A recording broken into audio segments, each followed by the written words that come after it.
여러분 혹시 여러분에게 지워버리고 싶은 과거의 기억이 있나요? 사람마다 지워버리고 싶은 과거의 역사가 있지요. 나라에도 있습니다. 우리 민족이 지우고 싶은 과거의 역사가 뭘까요? 일제의 식민지로 보냈던 시간 아닐까요?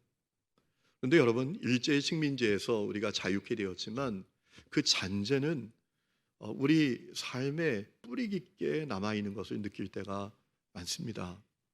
우리가 쉽게 사용하는 말 가운데에도 일제의 잔재가 남아있지요. 묵찌빠, 18번, 애매하다, 또 찐따, 찌라시. 여러분, 이 말이 다 일본 말인 거 아십니까? 땡깡부리다, 이것도 일본 말입니다. 사실 이것은 무서운 말이죠. 땡깡이란 말은 일본어로 간질병이에요. 땡깡 부릴 거야? 그러면 너 간질병 부릴 거야? 이런 의미입니다. 우리가 잘 모르고 그냥 사용하고 있죠. 이 잔재가 뿌리 깊은 거예요. 그 잔재가 뿌리 뽑혀지는 것이 참 쉬운 것은 아닙니다. 여러분, 초대교회에도 뿌리 뽑히지 않는 잔재가 있었습니다. 율법주의라는 잔재였습니다. 여러분, 사도행전 15장을 보면 예루살렘에서 회의가 열립니다. 그것을 우리가 예루살렘 공회라고 부르죠. 그 회의는 왜 열리게 되었습니까? 안디옥 교회에서 문제가 생긴 겁니다. 어떤 사람들이 안디옥에 와서 주장하기를 구원은 믿음만으로 받는 것이 아니라 율법도 지켜야 되고 할례도 받아야 된다라고 주장을 했던 거예요.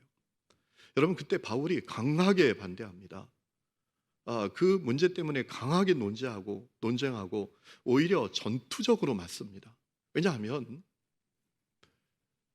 만일 율법을 지킴으로 행함으로 할례를 받음으로 구원을 받는다면 그것은 십자가의 복음을 무기력화하는 겁니다. 그러면 예수님이 십자가에 왜 매달려 죽으셨습니까?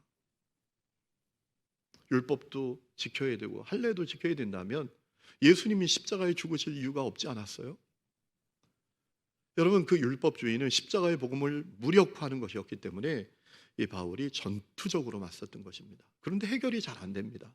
그래서 그 문제 가지고 예루살렘까지 갔던 것입니다. 여러분, 결론이 어떤 것입니까? 구원은 오직 믿음으로만 받는다라는 거였어요. 그런데 여러분, 왜 그런 문제가 생겼죠? 중요한 이유가 있습니다. 초대교회 성도들의 주축이 유대인 성도들이었기 때문입니다. 그래서 그들이 유대 교회 잔재를 갖고 있었던 거예요. 율법을 지켜야 되는 그 잔재를 그들이 갖고 있었기 때문에 그런 일들이 벌어진 거예요. 여러분, 그 잔재가 심각했던 것 같아요. 왜냐하면 바울이 복음을 전했던 갈라디아 지역, 그러니까 터키의 남부, 중부 지역에 있는 교회들에게까지도 영향을 끼쳤을 정도이니까요. 여러분, 갈라디아서는 그 문제를 해결하기 위해서 주신 말씀이에요. 갈라디아서의 핵심은 다른 것 아닙니다. 구원은 오직 믿음으로 받는다. 구원은 율법을 행함으로 받는 것이 아니라 믿음으로 받는다. 구원은 믿음으로 받는 것일 뿐만 아니라 믿음으로 구원 얻는 사람은 율법의 속박에서 자유하게 된다라는 거예요. 그것이 갈라디아서의 핵심입니다. 여러분, 갈라디아서에 아주 주제와 같은 말씀이 있습니다. 2장 16절 말씀이에요. 여러분, 성경 갖고 계시죠? 2장 16절 한번 보십시오. 사람이 의롭게 되는 것은 율법의 행위로 말미암음이 아니고 오직 예수 그리스도를 믿음으로 말미암는 줄 알므로 우리도 그리스도 예수를 믿나니 이는 우리가 율법의 행위로서가 아니고 그리스도를 믿음으로써 의롭다함을 얻으려 함이라. 율법의 행위로서는 의롭다함을 얻을 육체가 없느니라. 아멘. 구원은 오직 믿음으로 받는다라는 것입니다. 그런데 여러분, 율법주의의 잔재도 문제였지만 또 하나 심각한 잔재가 있었습니다. 어떤 잔재일까요? 전적으로 타락해 죄인 된 것의 잔재였습니다. 여러분, 사실 사도 바울은 누구보다도 그 잔재의 심각성을 알고 있었던 사람이에요. 여러분, 요즘 로마서 필사하시잖아요. 로마서 7장 어떤 말씀이 있습니까? 바울의 탄식이 나옵니다. 뭐라고 탄식합니까? 여러분, 로마서 7장 14절을 보면 이렇게 탄식하죠. 나는 육신에 속하여 죄 아래 팔린 자다 라고 탄식을 합니다. 21절에는 선을 행하기 원하는 자신에게 악이 함께 있다라고 탄식을 했습니다. 15절엔 내가 원하는 것을 행하지 않고 도리어 미워하는 것을 행한다라고 탄식을 했습니다. 그리고 21절에 가서는 오라 나는 공고한 사람이로다. 이 사망의 몸에서 누가 나를 건져낼까라고 탄식을 했습니다. 여러분, 바울이 구원받지 못해서 이런 탄식을 하는 것입니까? 그는 분명히 구원받았습니다. 그리고 그는 복음을 전하는 위대한 주님의 사도였습니다. 여러분, 우리가 기억해야 할 것이 있습니다. 범죄하고 타락한 죄인은 복음을 통해서 하나님의 형상을 회복합니다. 새로운 피조물이 됩니다. 그러나 완성되는 것은 아닙니다. 십자가 복음을 통해서 우리가 새로운 피조물이 되고 하나님의 형상을 회복하기는 하지만 완성되는 것은 아닙니다. 그럼 언제 완성됩니까? 주님 다시 오실 때입니다. 주님 다시 오실 때 우리가 완성되는 것입니다. 여러분, 고린도전서 15장 43절을 보면 그래서 바울이 주님 다시 오실 때 우리가 영광스러운 것, 강한 것, 신령한 것으로 완성된다라고 했습니다. 그때까지는 범죄하고 타락한 존재의 잔재를 갖고 살아야 한다라는 것입니다. 그때까지는 언제든지 죄 지을 가능성을 가진 육체로 살아가야 한다라는 것입니다. 여러분, 실제로 로마서 10장 5절을 보면 바울이 그런 증언을 합니다. 육신으로 있을 때에는 죄의 정욕이 우리 지체 중에서 역사하여 사망을 위하여 열매를 맺게 한다. 그렇기 때문에 여러분, 이 갈라디아서에서 바울은 구원은 오직 믿음으로 받는다라는 사실만 이야기하고 끝나는 게 아닙니다. 그 다음에 아주 중요한 사실을 결론으로 맺습니다. 구원받은 성도, 은혜로 믿음으로 구원받은 성도는 그 은혜를 갖고 자유를 누리게 되었는데 그 자유가 육체를 위한 기회가 되어서는 안 된다는 것입니다. 자, 우리가 예수를 믿음으로 구원받습니다. 율법의 모든 속박에서 자유케 되었습니다. 그런데 그 자유가 죄 지을 기회가 되어서는 안 된다는 것입니다. 여러분, 오늘 우리가 읽은 말씀 그 앞부분 13절에 바울이 이렇게 증언합니다. 13절 한번 말씀 보시죠. 형제들아, 너희가 자유를 위하여 부르심을 입었으나 그러나 그 자유로 육체의 기회를 삼지 말아라. 십자가 복음을 믿음으로 구원받았습니다. 자유케 되었습니다. 그런데 그 자유가 죄 지을 기회로 이어지면 안 된다는 것입니다. 여기서 육체는 사르크스입니다. 번역하면 우리 인간의 육체, 특별히 제한적이고 또 불완전한 육체, 언제든지 죄 지을 가능성을 가진 우리의 육체를 말하는 것입니다. 여러분, 우리 육체 속에 죄의 욕망이 있죠. 죄를 향한 갈망이 있지요. 그렇죠? 여러분, 우리 육체가 갖고 있는 이 죄의 갈망이 집요합니다. 끈질깁니다. 여러분, 바나그룹이라고 미국의 유명한 그룹이 있는데 거기서 일했던 데이비드 키네먼이라는 사람이 있습니다. 그분이 자기의 동역자 마크 매틀록이라는 사람과 함께 책을 하나 냈는데 그 얼마 전에 나온 책인데 제목이 디지털 바벨론 시대의 그리스도인이라는 제목의 책입니다. 그 책의 핵심은 내용은 이런 겁니다. 이스라엘 백성들이 바벨론의 포로로 끌려가서 살았었잖아요. 그런데 오늘 수많은 그리스도인들이 디지털이라는 바벨론에서 포로로 살고 있다는 겁니다. 더 중요한 사실이 있습니다. 지리적 바벨론에는 억지로 끌려갔어요. 그런데 이 디지털 바벨론에는 자원에서 끌려가고 있다는 겁니다. 여러분, 예를 들면 우리가 갖고 있는 스마트폰, 손바닥만한 기계 있죠.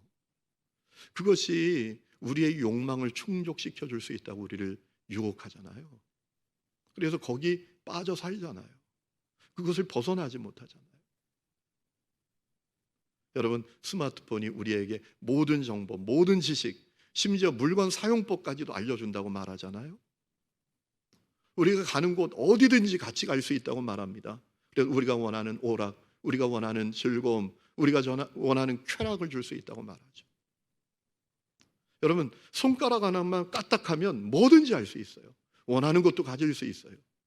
그리고 원하는 욕망 다 느낄 수 있어요. 다 볼 수 있어요.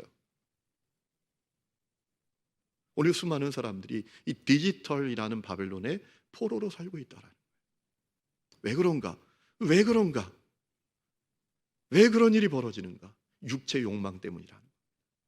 우리 속에 있는 이 육체 욕망, 죄를 향한 욕망, 그것이 우리 속에 끈질기게 사로잡고 있기 때문이다라는 겁니다.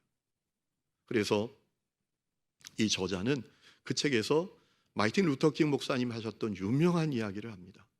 여러분, 마틴 루터 킹 목사님이 하셨던 말씀 가운데 유명한 얘기가 있습니다. 잘 들어보세요. 이런 말씀을 하셨어요. 수단은 향상되지만 목적은 향상되지 않는다. 사람들이 가진 목적이 있습니다. 육체 욕망이에요. 죄짓기를 원하는 욕망. 이것은 언제나 그대로입니다. 영원히 그대로입니다. 주님 다시 오실 때까지 우리에게도 그대로입니다. 목적은 향상되지 않아요. 그러나 수단은 향상됩니다. 그 육체의 욕망을 이루기 위한 수단은 얼마든지 향상된다라는 거예요. 그래서 우리가 이 스마트폰이라는 것도 가지고 다닐 수 있는 거죠. 여러분, 그만큼 이 사람 육체의 욕망이 집요하기 때문에, 그래서 바울은 복음으로 구원 얻는 성도는 그 자유를 죄 지을 기회로 사용하면 안 된다. 육체의 욕망에 무릎 꿇지 말아야 된다. 특별히 육체의 일에 무릎 꿇지 말아야 된다라고 증언하고 있는 겁니다. 여러분, 우리가 갖고 있는 육체의 욕망은 새끼를 칩니다. 어떤 새끼를 칠까요? 육체 일이라고 하는 새끼입니다. 그 욕망을 이루기 위해서 육체 일을 만듭니다. 육체 일을 행합니다. 오늘 말씀을 보면 그 육체 일이 무엇인지 우리에게 바울이 알려주고 있는데 크게 네 가지입니다. 첫 번째는 성적인 범죄입니다. 여러분, 19절 말씀 보세요. 육체의 일은 분명하니라고 했습니다. 자, 분명하다. 이게 중요합니다. 육체의 일은 모호하지 않습니다. 육체의 일은 헷갈리지 않습니다. 이게 육체의 일인지 아닌지, 이게 죄의 일인지 아닌지 절대로 헷갈리지 않습니다. 내가 먼저 압니다. 누구에게 물어볼 필요도 없습니다. 자기 자신이 먼저 분명하게 이건 죄지, 이건 육체의 일이지 안다는 거예요. 그래서 자기에게도 누구에게도 핑계할 수 없다라는 겁니다. 자, 그러면 그 육체의 일이 무엇입니까? 여러분, 19절 말씀해 보니까 음행과 더러운 것과 호색이다 라고 했습니다. 음행은 원문에 보면 프로네이아라는 단어인데 간음입니다. 하나님이 허락하신 관계를 넘어선 성적인 행위를 말합니다. 더러운 것은 아카다르시아라는 단어인데 생각과 말과 행동에 있어서 성적으로 불결한 것을 말합니다. 음란한 생각, 불결한 행동, 불결한 말, 음담 패설, 뭐 이런 것을 말하는 것이죠. 그리고 그 다음에 뭐라 했죠? 호색입니다. 아셀게이아라는 단어인데 성적인 도착을 말합니다. 비정상적인 성적인 행위, 막 소아성애라든가 동성애라든가 말도 안 되는 행위들을 하잖아요.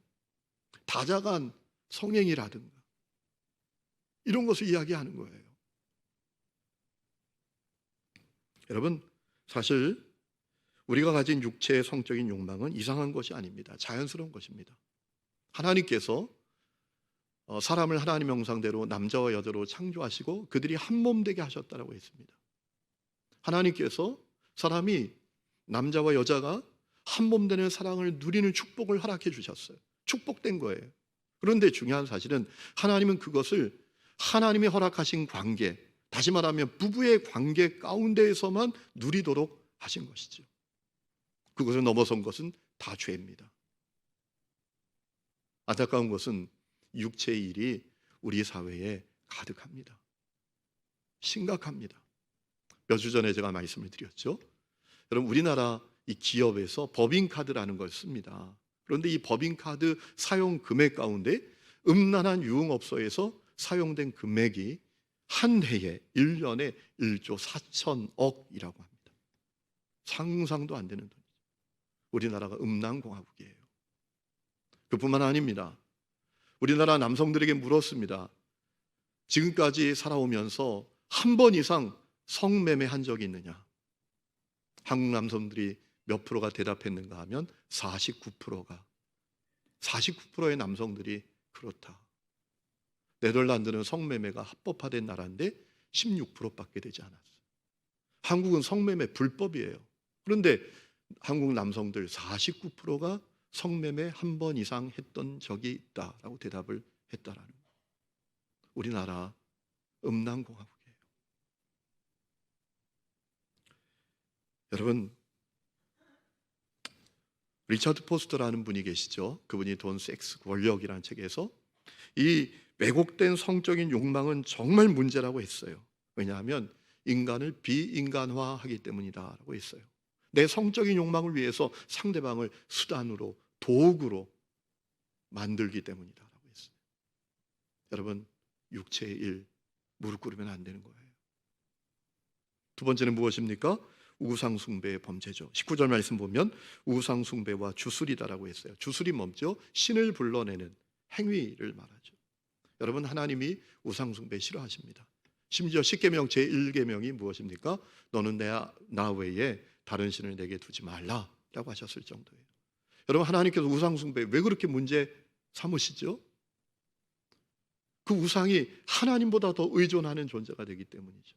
하나님보다 더 의지하고 하나님보다 더 신뢰하고 하나님보다 더 의존하는 존재가 되기 때문이 아니겠습니까? 그렇다고 본다면 때로는 내가 우상이죠. 우리가 나를 신뢰해요. 나를 의존해요. 나의 능력, 나의 성취를 의지해요. 그 육체의 일이라는 것입니다. 세 번째는 무엇입니까? 욕심 때문에 연합하지 않는 것이라고 말씀하세요. 여러분, 20절 말씀 보세요. 육체의 일은 원수 맺는 것, 분쟁, 시기, 분냄, 당짓는 것과 분열함과 이단이라고 했습니다. 여기서 말하는 이단은 어떤 종교적인 이단을 가리키는 것만이 아니라 원문 그대로 번역하면 자기만 옳다고 주장하는 주장을 말해요. 자, 그러면 왜 그렇게 하죠? 왜 원수가 되죠? 왜 당을 짓죠? 왜 서로 분쟁하죠? 왜 시기하죠? 중요한 이유가 있습니다. 욕심 때문입니다. 더 많은 것을 가지기 위한 욕심, 더 많은 힘, 더 많은 소유, 더 많은 권력, 더 많은 기득권을 가지기 위해서 원수가 되는 것 아닙니까? 당을 짓는 것 아닙니까? 시기하고 분쟁하는 것 아니겠어요? 우리 주위에 많은 사람들이 속삭이잖아요. 우리 편에 오라고, 우리 파에 오라고. 그러면 너가 원하는 욕망을 가질 수 있다고, 너가 욕망하는 것을 가질 수 있다고 우리에게 속삭이잖아요. 육체의 일이라는 것입니다. 네 번째는 방탕하게 살아가는 범죄입니다. 21절 말씀 보면 육체의 일에 대해서 이렇게 말씀하십니다. 술 취함과 방탕함이라고. 술 취하는 것 설명 안 드려도 되죠? 술 취하는 것 육체의 일입니다. 또 방탕한 것, 원문 그대로 번역하면 술잔치, 이런 의미입니다. 그저 방종과 타락 가운데 육체의 정욕에 빠져서 정신없이 살아가는 것, 그 육체의 일이라는 거예요. 중요한 사실은 은혜로 구원받은 성도는 이러한 육체의 일에 무릎 꿇지 말아야 한다는 거예요. 이기며 살아야 한다는 것입니다. 저는 우리 하나님교회 성도들이 이 육체의 일을 이길 수 있기를 주의 이름으로 축원합니다. 어떻게 이길 수 있나요? 오늘 이길 수 있는 중요한 방법을 몇 가지 우리에게 알려주십니다. 첫 번째는 무엇이죠? 육체의 일이 심각한 것을 깨달아야 된다는 것입니다. 여러분, 21절 말씀 보세요. 전에 너희에게 경계한 것 같이 경계하노니 이런 일을 하는 자들은 하나님의 나라를 유업으로 받지 못할 것이요 라고 했어요. 이런 일을 하는 사람들, 이 육체 일에 빠져있는 사람들, 하나님의 나라를 유업으로 받지 못한다. 여러분, 이런이 얼마나 심각합니까? 우리가 살아가는 삶이 얼마나 고통스러워요. 얼마나 슬픔이 많습니까? 얼마나 많은 상처가 있습니까? 그래서 우리가 간절히 기다리는 게 있잖아요. 하나님의 나라 아닙니까? 그런데 이런 육체 일에 빠져 있는 사람들은 하나님의 나라를 유업으로 받지 못한답니다. 여러분, 예수님께서 우리에게 그렇게 간절히 주고 싶으셨던 게 뭡니까? 하나님의 나라 아닙니까? 마가복음 1장 15절 말씀을 보니까 때가 찼고 하나님의 나라가 가까이 왔다. 회개하고 복음을 믿어라. 주님이 우리에게 그렇게 간절히 주시고 싶으셨던 것도 하나님의 나라입니다. 그런데 이런 일을 하는 자는 하나님의 나라를 유업으로 받지 못한다. 정말 심각하죠. 이 심각성을 깨달아야 합니다. 그래야 육체의 일에 무릎 꿇지 않지요. 어떤 분은 이 말씀을 들으면서 더 심각해지는 분들이 있을지도 모르겠어요. 나는 어떡하지?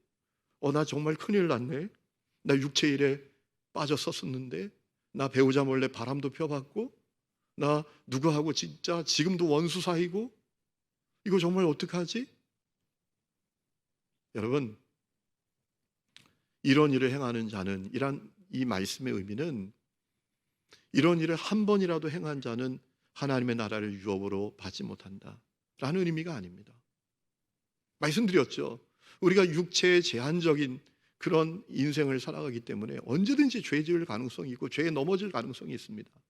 이런 일을 행하는 자는 이 의미는 어떤 의미인가 하면 여전히 이런 일을 삶의 방식으로 살아가고 있는 사람들, 이런 일을 행하면서도 양심의 가책이 없고 회개하지도 않는 사람들, 이런 일을 하면서도 돌이키지 않는 사람들, 그 일을 문제로 여기지 않는 사람들, 이런 죄와 싸우지 않는 사람들, 그들을 말하는 거예요. 그들이 하나님의 나라를 유업으로 받지 못한다라는 것입니다. 여러분, 그렇죠. 왜 그렇습니까? 존재가 그 행동을 결정하기 때문입니다. 그가 그런 행동을 하고 있는 것은 그 존재가 잘못되어 있기 때문입니다. 여러분 생각해 보세요. 육체의 일에 빠져 있어요. 그것이 삶의 방식이에요. 그 일을 하면서 살아가면서도 양심의 가책이 없어요. 회개하지도 않아요. 그 죄와 싸울 마음도 없어요. 그 사람이 정말 구원받은 사람일까요? 아니라고 저는 봅니다. 그저 이름뿐인 종교인일 수 있죠. 우리 집안은 기독교 집안이니까, 어릴 때부터 교회 다녔으니까 그저 교회 다니는 거예요. 교회 문화생활을 하고 있는 거예요. 정말 예수를 그리스도로 믿는다면, 십자가에 달려 죽으신 예수님이 나의 주, 나의 그리스도가 되었다는 사실을 확실히 믿는다면 넘어질 때도 있지만 여러분, 돌이킬 거예요. 양심의 가책을 받을 거예요.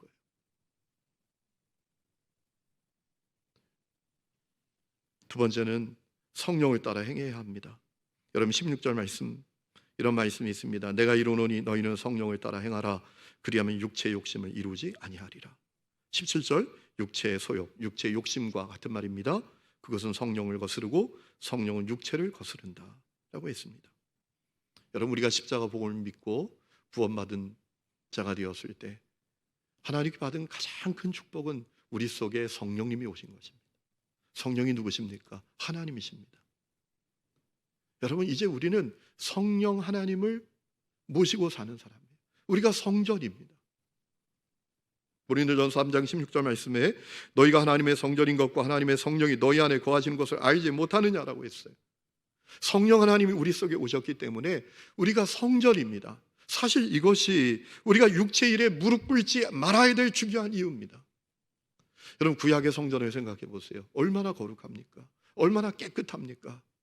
왜 그렇습니까? 성전은 하나님이 임재하시는 장소입니다. 하나님을 만나는 장소입니다. 하나님께 예배하는 장소입니다. 그리고 하나님께 용서를 받는 장소입니다. 성전은 거룩해야 했습니다. 깨끗해야 했습니다. 대제사장이 하나님 임재하시는 지성소에 들어갈 때도 자기를 위한 희생 제사를 드리고 들어갑니다. 거룩해야 합니다. 깨끗해야 합니다. 여러분, 하나님께서는 이 성전이 거룩하지 못할 때 마음 아파하셨어요. 에스겔 8장을 보면 에스겔 선지자가 바빌론에서 포로로 살아갈 때 환상 가운데 하나님께서 에스겔 선지자를 이끌고 예루살렘 성전으로 가십니다. 그 성전을 돌아보게 하십니다. 충격적이었어요. 각종 우상이 가득합니다. 벽에 각종 우상이 다 그려져 있습니다. 여성들은 단무 쓸어가는 다산과 풍요의 여신을 숭배하고 남성들은 태양신을 숭배하고 있습니다. 에스겔 선지자는 그 모습을 바라보면서 더럽혀진 성전을 바라보는 주님의 마음이 얼마나 안타까운지를 그대로 느꼈습니다. 성전은 깨끗해야 합니다. 거룩해야 합니다. 여러분, 이제 이 보이는 건물만 성전이 아니라 우리 각 사람들이 성전이 되었습니다. 성전은 깨끗해야 합니다. 거룩해야 합니다. 그리고 이 성전에 성령님이 계심에 그 성령님을 따라서 행해야 한다라는 것이에요. 너희는 성령을 따라 행하라 라는 것입니다. 그러면 육체의 욕심에, 육체의 일에 무릎 꿇지 않을 수 있습니다. 여러분, 오늘 16절 말씀에 있는 성령을 따라 행하라 이 말씀을 원문 의미를 살려서 번역하면 이런 겁니다. 성령을 졸졸 따라다녀라. 성령님이 어디로 가시든지 성령님을 주목하고 성령님을 졸졸졸졸 따라다녀라. 여러분, 그런 사람이 육체의 일에 무릎 꿇을 수 있겠습니까? 여호수아를 생각해 보십시오. 여러분, 여호수아 14장을 보면 여호수아가 이스라엘 성들이 땅을 분배받을 때, 땅을 분배해 줄 때 갈렙이 하나의 요구를 합니다. 어떤 요구를 하죠? 헤브론 산지를 자기에게 달라는 거예요. 그 땅에 안악 자손이 있고 그 성읍이 크고 견고할지라도 주님이 함께 하시면 나는 그 땅을 차지할 수 있다. 그리고 여호수아 14장 14절에 가보면 이 갈렙에 대해서 중요한 얘기가 나옵니다. 갈렙이 헤브론 땅을 얻었는데 그 갈렙이 헤브론 땅을 얻은 이유가 무엇인지를 우리에게 알려주고 있어요. 여호수아 14장 14절에 헤브론이 갈렙의 기업이 되었으니, 그 다음이 중요합니다. 이는 그가 여호와를 온전히 쫓았음이라 라고 했어요.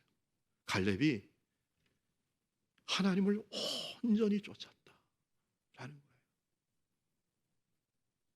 여러분, 오늘도 하나님께서 우리에게 원하시는 건 성령님 우리 속에 오시고 우리가 성전이 되었음에 우리가 성령을 따라 행하는 겁니다. 성령을 졸졸 따라다니는 겁니다.